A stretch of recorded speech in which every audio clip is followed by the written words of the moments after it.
Salve Maria, bom dia a todo o povo católico da terra de Santa Cruz. Hoje aqui estou com o reverendo Padre Idoni. O senhor Matheus Lassan já nos vem aqui com a gente daqui a pouquinho. Foi fazer algumas coisas ali. Mas já vamos aqui começar e comentar um pouco sobre o livro que eu escrevi, Complô Antilitúrgico. É um livro de aproximadamente, aí, pelo que eu estou vendo aqui, uns 330 páginas por aí. E ficou muito bom. A gente tem aqui, está em mãos aqui a primeira impressão. Parece que é semana que vem, né, padre, que já vai começar a distribuição, coisa assim. Certamente, doutor. Saudações a todos. Graças a Deus o livro já está finalizado. A última remessa, ou seja, aquela versão de teste para vermos se alguma coisa estética a ser refeita no livro chega ainda, não na próxima, mas nesta semana. E vendo a última versão, como ela ficará, já poderemos fazer a tiragem em massa para enviar para todo o Brasil. Ou seja, é questão de poucas semanas para que as pessoas já tenham o livro em mãos. E a gente vai fazer esse vídeo aqui no intuito de dar um comentário, de dar um pouco da história desse livro. A princípio, isso aqui, quando eu me tornei sede vacantista, tinha essa controvérsia aqui no Seminário São José, na época, né, 2 anos atrás, era mais aguerrido, pelo menos o Brasil era mais aguerrido com a questão da Semana Santa. O Monsenhor Dolan era totalmente devoto da Semana Santa de São Pio X e totalmente contra quem rezava a antiga, né? Tinha toda a questão dele lá, mas os Estados Unidos não tinha uma briga igual a do Brasil. O Brasil era bem aguerrido, graças a um padre Gabriel Maria. E foi graças ao padre Gabriel Maria, porque eu como leigo, queria saber a opinião dos dois, ter as duas visões e tal. E realmente ele me bloqueou do WhatsApp, foi, e falou que eu sou leigo e que não tenho que saber dessas coisas, ele que fez direito canônico, não sei o que, deu um carteiraço e foi isso a resumo da conversa. Então eu resolvi estudar, fazer a fundo isso daí. A maioria das coisas que eu achava era sobre a diferença litúrgica mesmo, né? Das coisas, das mudanças litúrgicas de um para o outro, nunca uma coisa de onde que veio as ideias, né, das fontes dessa mudança, quem que fez mesmo e tudo mais. E eu estudando resolvi ver que, olha, não foi Pio XII que fez a missa mesmo, como se diz por aí, né, padre? O pessoal muitas vezes fala isso por aí. Olha, Pio XII que fez, Pio XII que... Dá a entender que foi Pio XII que escreveu, que pensou em cada caso, sabia de tudo. As pessoas iam lá, falavam com ele comentava, ele dava a carteira dele, e ele fez um documento e assinou e foi promovido para toda a igreja, aceito, ipso facto e tudo mais, todo mundo... essa impressão, né? O Papa é infalível, o Congresso de Assis, no discurso e tudo mais, é uma coisa dessa que dão a se entender aí. O senhor poderia ler para nós, doutor, o índice do livro? E Sim, as matérias tratadas? Sim, vou dar uma breve lida aqui. A gente fez aqui dedicado ao senhor Monsenhor Dolan, Deus o tenha, o Padre Secado, reverendo Padre Secado, que foram os primeiros a incentivar esse tipo de liturgia, pelo menos aqui no Brasil. E aqui, primeiro a introdução, o prefácio do padre, o reverendo padre, a introdução. Primeira parte a gente vai falar sobre infiltração, que são aproximadamente 15 capítulos, né? Infiltração de como que ela veio, da história de como ela veio, em específico para a liturgia, né, no caso, e por que eles tinham que mudar a Semana Santa, em específico a Semana Santa. Por que os inimigos da igreja não gostavam da Semana Santa católica, né? Que é um estudo muito interessante.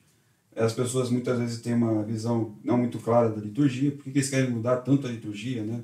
Eu acho que é uma coisa assim, mudando a liturgia, você muda as leis da igreja, o costume, a maneira de pensar dos católicos, as frases que às vezes algumas outras religiões não gostam, né? Que ensinam aí para o povo.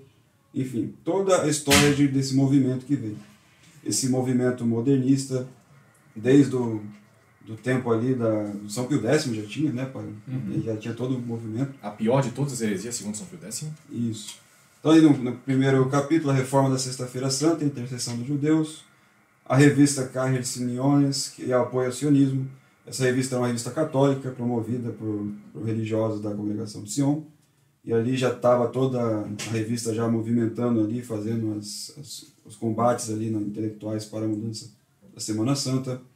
A nova orientação da congregação Notre Dame de Sion, porque morreu os papas que ficavam mais em cima, né, das ordens religiosas, entraram os papas que deixaram um pouco mais afrouxar as coisas, estava entrando cada coisa, então teve uma nova direção ali nessa ordem. A evolução pós-guerra mundial da congregação Notre Dame de Sion, que é como se fosse da mentalidade da mudança, principalmente da Sexta-feira Santa. O ideal dos Amites de Israel e a sua condenação. mais Maritain persiste na conferência de Seelisberg. Essa conferência é muito interessante, pós-guerra. Ali foi uma conferência da judaico-cristã, ali eu acho que foi cunhado o primeiro termo judaico-cristão para tentar a mudança da Sexta-feira Santa. A estratégia da mudança litúrgica, como que esse movimento, foi vários grupos financiados direta e diretamente por membros do anglicanismo, membros do comunismo, membros da Notre Dame de Sion também, e de uma mudança litúrgica da Semana Santa, e depois também, posteriormente, veio da Novo Ordo, né? A pressão para reformas da Vigília Pascual Ecumênica, que é uma coisa interessante, porque o Pio XII realmente queria, né, ele queria mudar a semana, o Sábado Santo, pelo menos, para a noite, né? Porque ele queria ali, o caso das luzes, agora a gente tem luz elétrica e tal, fazer uma coisa bonita. Só que ele dedicou esse estudo, porque também havia, o que tinha junto com isso? Tinha um movimento de pressão alemão e francês para mudanças litúrgicas, que estavam tendo quase um cisma lá, as pessoas estavam fazendo, os padres e bispos estavam inventando liturgia da própria cabeça ali, fazendo o que quisesse. E tanto é que o XII teve que escrever a encíclica Mediator Dei, posteriormente, que é a Carta Magna aí da liturgia, e veio a calhar esse movimento que o Pio XII queria ali, que a vigília pelo menos fosse à noite, né? E ele propôs um grupo para fazer isso, e o grupo foi feito, foi aprovado por Pio XII, mas quem orientou essa formação desse grupo foram o confessor de Pio XII, o padre Beia, Montini, que era amigo da família de Pio XII, e o professor do seminário de Pio XII, que era o Carinthio, né? Seminarista, quando Pio XII era seminarista ainda. Então, baseado nesses três, como que você vai desconfiar, né? O Papa confiava muito nesse grupo, e eles montaram um grupo fenomenal mesmo de modernistas. Impressionante. Aí teve o Beia, teve como consultor o Jungmann, entre outros que a gente vai contar aqui no livro. Então a gente tem o Godwin, Conger, agente de subversão ecumênica, que esses foram responsáveis aí, como os mentores desse grupo também, que eles tiveram várias reuniões para tentar montar isso. O papel do cardeal Wesley na pressão ecumênica. O cardeal Wesley era um que fazia, um dos primeiros ecumenistas ali, né? Mas era tudo secreto naquela época, assim, secreto entre aspas, assim, mais ou menos, não era tão aberto assim, essas coisas. E o principal importante, o ecumenismo da Semana Santa. O pessoal acha que não existe nada de ecumênico ali, né? A influência de Monsenhor Montini e a sombra de Bonini, a influência de Bonini na Comissão Piana, que recentemente a gente teve aí, lá na CMRI, teve agora, impressionante, agora eu acho que está tendo essa coisa lá nos Estados Unidos, né, padre? Estão começando a meio que dar uma briga lá. Teve uma conferência do padre Lavergne, eu acho que é o nome dele, e ele falou que não era o Bonini, como essas pessoas que falam que foi Bonini que movimentou, foi graças ao Antonelli, como se o Antonelli fosse o suprassumo da teologia. E tudo Ultra mais, mega modernista Antonelli. Isso, impressionante. Ele falou isso na cara de pau ali no meio da CMRI, e aceita o pessoal não conhece quem foi o Antonelli. Mas o dia que essa entrevista está gravada, eu gravei, salvei aqui, graças a Deus, e a gente vai comentar depois do Antonelli. Mas aí, para não deixar margem de dúvidas, a gente vai colocar no livro todas as reuniões, todas as pessoas que participaram, porque a gente ouviu ainda esse absurdo aqui no Brasil, que só teve uma reunião que Bonini participou, que é mentira, calúnia. Só serviu cafezinho? Só servia cafezinho e mais nada. Mas ali está tudo descrito, como que foi. Foram 89 reuniões para a mudança dessa liturgia, e nenhuma delas não teve o Papa Pio XII. Infelizmente, para quem acha que Pio XII estava aí no meio, não tinha ele lá. Infelizmente. E outras coisas que a gente discute aqui, o porquê da Fraternidade de São Pio X usar o missal de 1962, que é do Roncalli, né? Que essa foi a razão que foi expulso os 7 vacantistas da Fraternidade. Não sei se o padre tem conhecimento sobre isso. Sim, o padre Checado nós sempre falavam que, além de todas as outras problemáticas de Lefebvre, eles saíram porque não queriam submeter ao novo missal de 23, que já não é tridentino, é uma reforma pré-missa nova aquilo dali. Então, São José no cano na missa. Uma loucura. Apenas imagine mudar o cano, que é a regra da fé da liturgia. Não se pode tocar no cano. E até isso o João 23 fez. E para falar que é calúnia, eu coloquei o texto aqui do Monsenhor Lefebvre, a carta dele mesmo, publicada ali. Para falar que os 7 vacantistas saíram da Fraternidade, não foi porque eles eram 7 vacantistas, né? Naquela época a Fraternidade era bem amistosa. Aí tem a segunda parte, que é o Coveiro da Missa, que eu vou falar realmente, são 9 capítulos falando de Bonini, a sua formação intelectual, todos os seus influenciadores, uma coisa muito interessante, que eu acho que ninguém fez isso até hoje, e como que ele se movia ali dentro do movimento litúrgico, como que ele fez tudo isso para a Semana Santa. Na terceira parte a gente vai falar aqui de outros movimentos. A gente teve até influências maçônicas dentro dessa Semana Santa, que o pessoal reza aí em alguns lugares aí. O papel da Nossa Senhora de Sion, que é uma congregação do Amit Israel. Todo esse movimento para retirar tudo que falava contra as coisas, a doutrina católica contra o judaísmo, era para retirar tudo. E o decreto do Santo Ofício, depois eu coloco aqui como que foi a abolição da Amit Israel. Depois dessa parte a gente vai para a quarta parte falando dos figurões mesmo. Aí sim, os intelectuais desse movimento, vocês vão ver que nenhum deles é católico, nenhum deles. E todos estavam ali intimamente relacionados com essa liturgia. E a quinta parte é uma parte muito interessante, que a gente vai colocar, porque o que me faltava mesmo assim era de onde veio isso daí, né? Colocar uma panela de pressão no meio da missa, né? Fazer a missa à noite com velhinha, de onde é que vem essas ideias aí, né?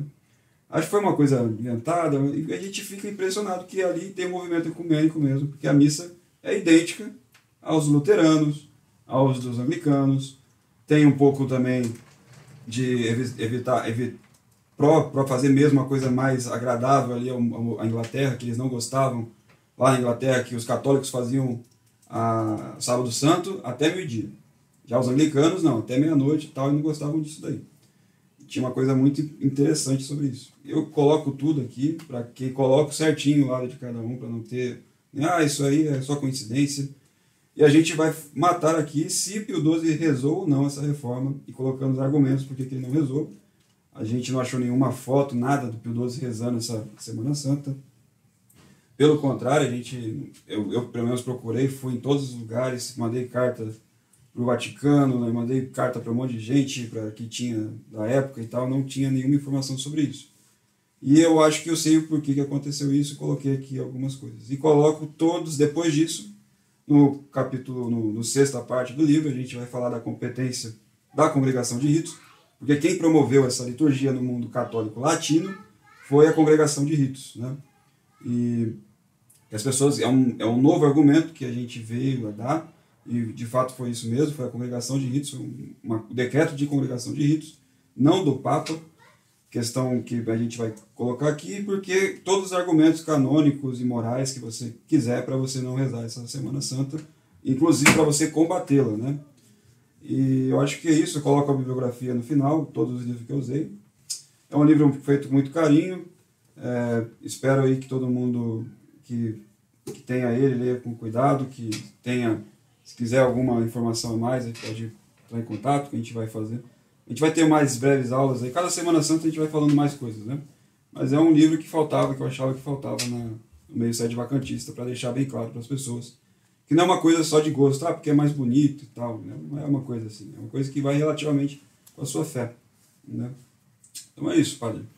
E doutor, o que o senhor espera dos padres que continuam rezando a Semana Santa Reformada após a publicação do seu livro? Porque suponhamos que algum desses padres compre o seu livro, leia, o senhor espera que eles entendam, o senhor espera que eles mudem de opinião, ou o senhor acredita que não terá muito efeito porque não querem mudar? Então, tem aí a questão da fragilidade humana, tem muito respeito humano. Tem padres, né, que rezam desde sempre por causa do Lefebvre e tal. Eles rezavam de João 23, né?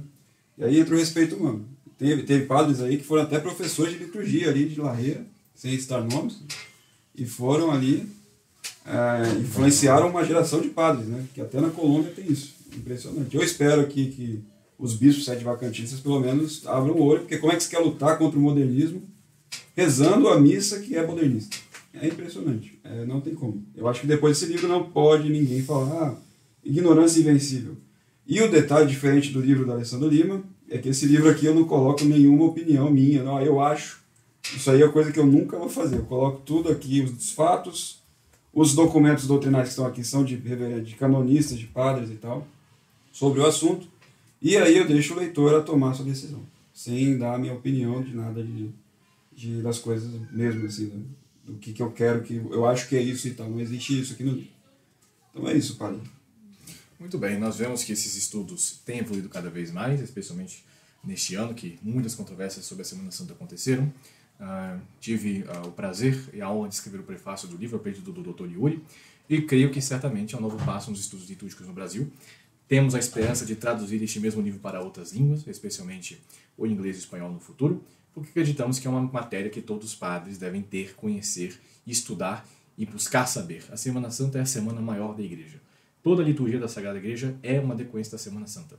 E se ela pode ser mudada de forma tão simples como uma reunião de modernistas que depois todos aderiram à Missa Nova e ao Vaticano II, e melhor ainda, foram eles que criaram, bem, mostra-se que aí há um problema. Se nós que dissemos, que falamos, que professamos, somos tradicionalistas e não queremos manter a tradição, me parece um contrassenso se dizer tradicionalista e rezar uma Semana Santa reformada. Eu acho que depois desse livro também as pessoas vão entender a gravidade que foi o cisma, né, do Dom Rodrigo a pedir para seu padre, que é o seu melhor padre, segundo o Dom Rodrigo, que rezasse essa semana maldita de Boninho. É uma coisa assim, e depois de ter estudado tudo, saber tudo, fazer uma coisa dessas. Eu acho que as pessoas vão entender a gravidade que foi este pedido aí indecoroso, não tem nem como falar, para não falar coisa pior, né? Então, ainda bem que o padre se manteve firme, não rezou essa porcaria de Semana Santa reformada aí por causa de respeito humano. E com certeza o bispo Dom Rodrigo está com esse pecado mortal, está com esse pedido aí até hoje, tem que ser reparado. Um dia ele vai ter que se reparar, se não reparar aqui, haverá em outras oportunidades, porque ele é uma pessoa que sabe tudo disso aqui. Não, ele não é uma pessoa que que não sabia, não sabia. Ele sabia tudo isso aí. Impressionante.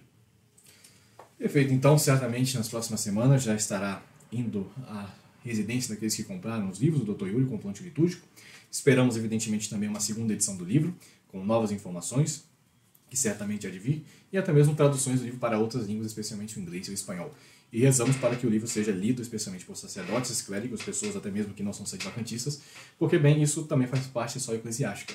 Eu penso que até mesmo modernistas, heréticos mesmo, teriam muito proveito lendo o livro, porque eles diriam da seguinte maneira: olha só como nossa grande luta por infiltração e destruição da igreja foi tão frutífera.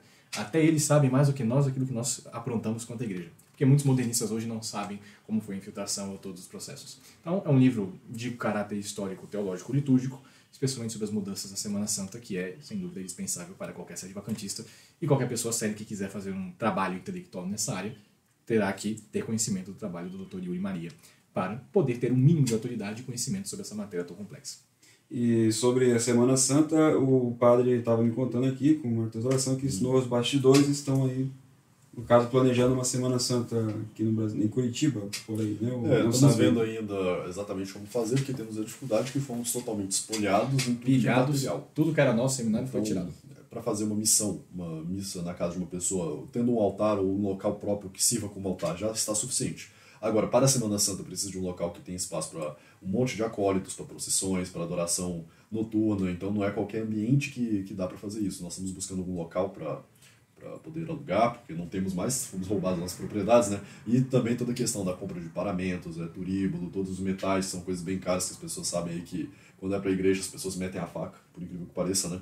Então, estamos vendo, mas já estamos nos organizando para que aconteça a Semana Santa tradicional de São Pio X, de algum modo, no próximo ano. A missa, se o pessoal se apaixona, né, com a missa tridentina, a primeira vez e tal, a Semana Santa, então, que é a missa das missas, é a coisa mais...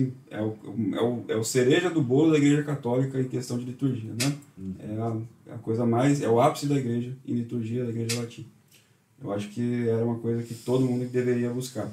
E não aceitar essa porcaria de Semana Santa com velhinha, com panela de feijão no meio. É uma coisa ridícula, envergonhosa também, impressionante. E se alguém tiver algum lugar para poder disponibilizar, souber de alguma coisa que seja viável oferecer, tiver porventura algum metal do necessário para a missa, entre em contato conosco, porque vamos precisar de basicamente tudo, né? Basicamente tudo. Falta o que aí para a Semana Santa? Uns 5 meses? Vai ser dia 20 de abril, a Páscoa, então 4, 5, 6 meses. 6 meses. Aproximadamente. Então, parece longe, mas... Para se planejar é um tempo muito bom. É um tempo bom. Então é isso. Espero que todo mundo leia o livro. Aproveite. Além desse livro, tem outros também, né, do Padre Secada, que eu acho que esse livro aqui, eu acho que você lendo ele com o Padre Secada do Obras de Mãos Humanas e o Complô contra a Igreja, e o do Padre Ryu, acho que complementa todo o seu saber aí da questão litúrgica e tudo mais. Então é isso. Então é isso, eu recomendo a todos o livro, que comprem especialmente essa obra de importância fundamental no Brasil. E já nos despedindo do Dr. Yuri, já vamos terminar a missão, dou novamente minha bênção sacerdotal ao livro, aquilo que ele escreveu, as suas obras, os seus trabalhos, ao apostolado de São Lucas em geral, também ao Mateus Assan que nos acompanha, e não desanimar, continuar em frente pela restauração da Igreja da tradição católica e sem nenhum tipo de compromisso, sem nenhum tipo de acordo, sem nenhum tipo de ralimã, porque essa é a única solução. Se queremos ser católicos totalmente tradicionalistas, não vamos então rezar uma coisa reformada pelos inimigos da Igreja. Seguimos em frente. Salve Maria, bom dia a todo o povo católico da Terra de Santa Cruz.